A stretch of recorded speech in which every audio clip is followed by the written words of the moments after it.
కూటమి ప్రభుత్వం ఈరోజు వైఎస్ఆర్ కాంగ్రెస్ పార్టీలో ఉన్నటువంటి కీలక నాయకుల్ని టార్గెట్ చేస్తూ అక్రమ అరెస్టులు బనాయిస్తుంది. దీనిలో భాగంగానే రాజంపేట ఎంపీ మిథున్ రెడ్డిని అరెస్టు చేస్తూ ఈరోజు రిమాండ్ తరలించిన పరిస్థితి. ఇదే అంశానికి సంబంధించి మనతో మాట్లాడడానికి మాజీ మంత్రి ఆర్కే రోజా గారు మనకు అందుబాటులో ఉన్నారు. మేడం, చూస్తూ ఉన్నాం ఈరోజు అక్రమ అరెస్టులతో వైఎస్ఆర్ కాంగ్రెస్ పార్టీలో కీలక నాయకులను ఇబ్బంది పెట్టే ప్రయత్నం చేస్తున్నారు. ఏ విధంగా చూడాలంటే? చంద్రబాబు నాయుడు ఈరోజు 1 ఇయర్లో ఫెయిల్యూర్ అయ్యాడు. కూటమి ప్రభుత్వం మొత్తం ఫెయిల్యూర్ అయింది. ఇచ్చిన వాగ్దానాలు నెరవేర్చలేదు. ప్రజల్లో తిరుగుబాటు వచ్చింది. దేశంలో ఏ రాష్ట్రంలో లేనటువంటి విధంగా 1 ఇయర్లోనే ప్రభుత్వాన్ని దించేయాలని ప్రజలు ఎలా రోడ్ల మీదకి వస్తున్నారో మనం ప్రతి జిల్లాలో కూడా చూస్తున్నాం. సో డైవర్షన్ పాలిటిక్స్ స్టార్ట్ చేశాడు. ప్రజల్ని వాళ్ళకి వెల్ఫేర్ డెవలప్మెంట్ జరగటం లేదు అన్న విషయం నుంచి అక్రమ అరెస్టులతో భయభ్రాంతులు గురి చేయాలన్న ఒక ఆలోచనతో పెద్దవాళ్ళనే మేము అరెస్ట్ చేస్తాం మీరంతా అన్నట్టుగా ఈరోజు వాళ్ళు చేస్తున్నవి మనం చూస్తున్నాం.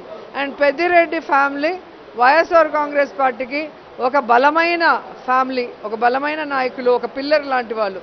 సో ఎన్నో వాళ్ళు మన పార్టీని బలపరుస్తూ జగనన్నకి అండగా నిల్చున్న విషయం మీ అందరికీ కూడా తెలుసు.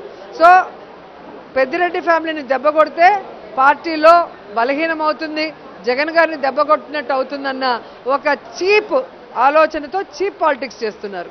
గతంలో ముఖ్యమంత్రి అయినప్పుడు చంద్రబాబు నాయుడు ఇదే విధంగా మిథునన్నని అరెస్ట్ చేశారు. మళ్ళీ ఇప్పుడు అదే విధంగా చేస్తున్నారు. నేను ఒకటే అడుగుతున్నా, మిథునన్న మీద లిక్కర్ కేసు ఎలా పెడతారు? A4గా లిక్కర్కి మిథునన్నకి ఏం సంబంధం? డిస్టిలరీకి పర్మిషన్స్ ఇచ్చింది ఎవరు? చంద్రబాబు నాయుడు కాదా? ఒక్క డిస్టిలరీ కన్నా జగనన్న పర్మిషన్ ఇచ్చాడా? ఈరోజు మొత్తం డిస్టిలరీలు మీ వాళ్ళవి, మీరు పర్మిషన్లు ఇచ్చిన వాళ్ళవి. మరి లిక్కర్ స్కామ్ జరిగితే ఆ డిస్టిలరీస్ ఓనర్లను ఎందుకు అరెస్ట్ చేయలేదు? ఆ డిస్టిలరీలను ఎందుకు మూసేయలేదు? వాటి మీద ఎందుకు ఎంక్వైరీలు చేయలేదు? వాటికి ఇంకా ఆర్డర్లు ఇచ్చి వాళ్ళ దగ్గరే మందు తీసుకొని సరఫరా చేస్తున్నావు అంటే నిన్నేమనాలని నేను అడుగుతున్నా. సంబంధం లేని ఆఫీసర్లని మీదనని ఏ విధంగా మీరు అరెస్ట్ చేశారని నేను అడుగుతున్నా. ఈరోజు జగన్మోహన్ రెడ్డి ప్రభుత్వంలో ప్రభుత్వమే మద్యాన్ని అమ్మింది, డబ్బు డైరెక్ట్గా ప్రభుత్వ ఖజానాకి వెళ్ళింది. ఎక్కడ బెల్ట్ షాపులు లేవు, పర్మిట్లు రూములు లేవు. మరి 33% మద్యం షాపులు కూడా రిమూవ్ చేసేశారు. మరి అలాంటప్పుడు ప్రభుత్వానికి వచ్చే ఇన్కమే తగ్గిపోయినప్పుడు ఎవరిస్తారు? వచ్చిన ఇన్కమ్ డైరెక్ట్గా ఖజానాకు వచ్చినప్పుడు ఎవరిస్తారు ముడుపులు? మీరు మీ వాళ్ళకి మంచి చేయాలి, లాభాలు చేకూర్చి దాంట్లో నుంచి కమిషన్ దండుకోవాలని ఈరోజు లిక్కర్ సిండికేట్లకి, లిక్కర్ మాఫియాకి అనుగుణంగా లిక్కర్ పాలసీ చేసింది ఎవరు? కూటమి ప్రభుత్వం కాదా? ఈరోజు ఇప్పుడిగా మళ్ళీ బెల్ట్ షాపులు పైగా ఎలా మళ్ళీ ఓపెన్ అయినాయి? పర్మిట్ రూములు ప్రతి చోట ఎలా ఉన్నాయి?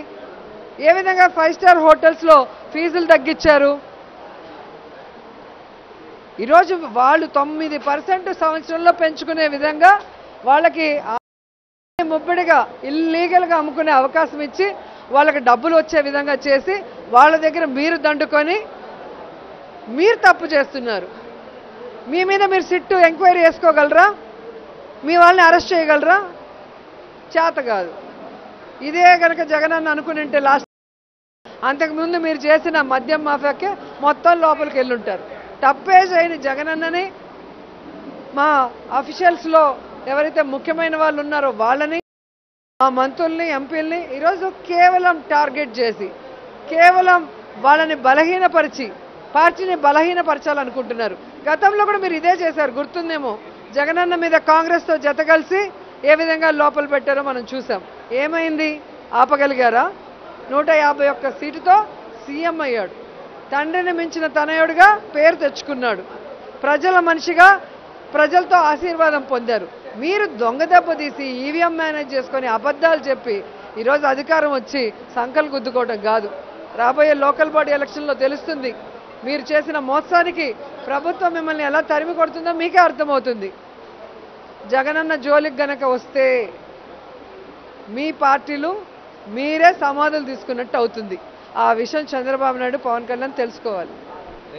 కేవలం కక్షపూరిత చర్యల్లో భాగంగానే వైఎస్ఆర్ కాంగ్రెస్ పార్టీలో ముఖ్య నాయకులను టార్గెట్ చేసుకుని అక్రమ అరెస్టులు చేస్తున్నారంటూ మండిపడ్డారు మాజీ మంత్రి ఆర్కే రోజా. కేవలం ప్రజలకు ఇచ్చినటువంటి హామీలు అమలు చేయకుండా డైవర్షన్ పాలిటిక్స్లో భాగంగానే వైఎస్ఆర్ కాంగ్రెస్ పార్టీలో ముఖ్య నాయకులుగా ఉన్నటువంటి వారిని టార్గెట్ చేస్తూ అక్రమ అరెస్టులు చేస్తున్నారంటూ ఆర్కే రోజా మండిపడుతూ ఉన్నారు.